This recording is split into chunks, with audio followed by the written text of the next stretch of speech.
Hello friends, આજે આપણે નવી રીતે નાસ્તો બનાવીશું જે તમારા બાળકોને લંચ બોક્સમાં પણ દઈ શકો છો અને ઘરે ચા સાથે પણ ખાઈ શકો છો. તમે મારી રેસીપીમાં જો નવા હોય તો મારી ચેનલને સબસ્ક્રાઈબ કરી લેજો. તો આપણે પહેલાં લઈશું રવો. રવો ઝીણો આવે એવો આપણે લેવાનો છે અને આપણે મિક્સરમાં અસલનો પીસી લેવાનો છે, એટલે અસલ લોટ જેવો થઈ જશે, તમે જોઈ શકો છો.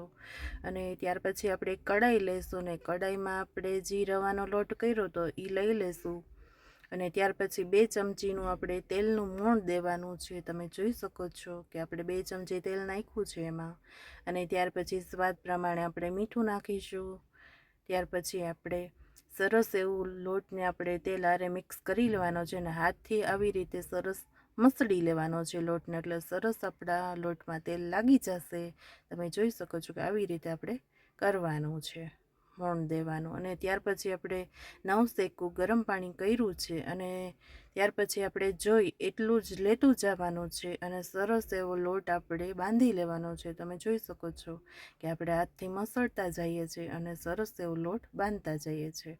તો આપણે જોઈ એ પ્રમાણે આપણે થોડું થોડું પાણી લેવાનું છે. એકહારે આપણે ઝાઝું પાણી નથી લેવાનું, તો આપણો લોટ ઢીલો થઈ જશે.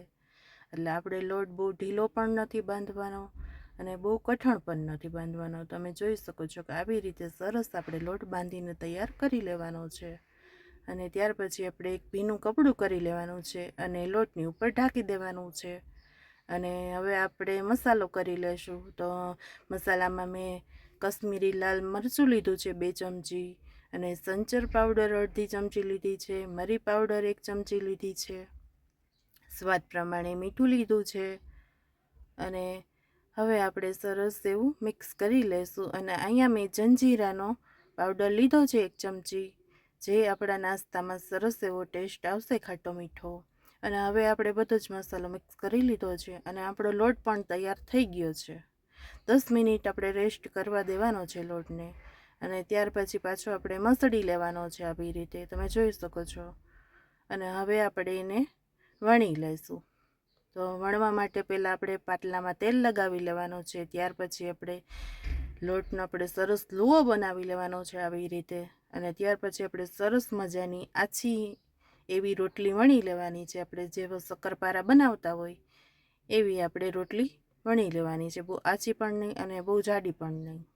તો આપણે સરસ વણી લીધી છે અને ત્યાર પછી આવી રીતે સરસ આપણે નાના શક્કરપારા થાય એવી રીતે આપણે સરસ કટ કરી લેવાના છે, તમે જોઈ શકો છો.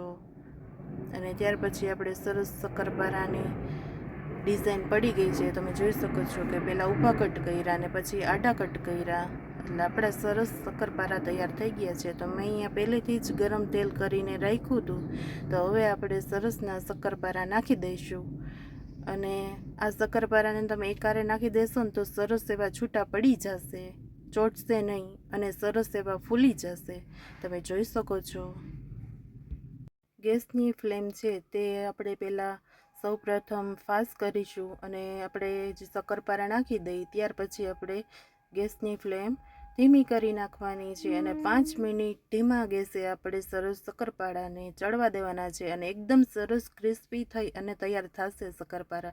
તમારી ઘરે આ રેસીપી જરૂરથી ટ્રાય કરજો. તમારા બાળકોને, ઘરમાં રહેલા વડીલોને બધાને જ સરસ ભાવશે.